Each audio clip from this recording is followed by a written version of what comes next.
বেঁচে থাকতে হবে এইসব লোক থেকে, যারা মানুষের টাকা আত্মসাৎকারী, যারা মানুষের টাকা নিয়ে ছিনিমিনি খেলে, যারা মিথ্যা কথা বলে, মিথ্যাচার করে, যারা উধার নিয়ে সুদ করে না, এরপর সুদে যায়, সুদে গিয়ে জীবনের বরকত নষ্ট করে, পরিবারের বরকত নষ্ট করে, উপার্জনের বরকত নষ্ট করে, হারাম কাজে নিমিত্ত দিয়ে আল্লাহ তার রাসূলের সাথে যুদ্ধের আহ্বান এলান করে।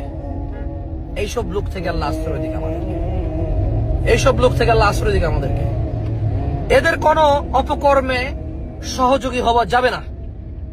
পৃথিবী যেদিকে যায় যাক, কোন এমন অন্যায়কারী যে অন্যায়কে অন্যায় মনে করে না, যে নিজের কথা ভাবে না, দিনের কথা ভাবে না, পরিবারের কথা ভাবে না, এমন অন্যায়কারীর অন্যায় যত লজ্জাস্করই হোক সঙ্গ দেওয়া যাবে না।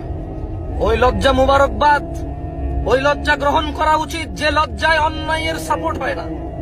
ওই লজ্জা গ্রহণ করা উচিত যে লজ্জায় অন্যায়ের সঙ্গী হয় না। ওই সম্মান ধুলায় ধূসর হোক যে সম্মান অন্যায়কারীর সঙ্গী হতে হয়, অন্যায়কারীর দোসর হতে হয়, অন্যায়কারীর সাক্ষী হতে হয়, অন্যায়কারীর সহযোগী হতে হয়।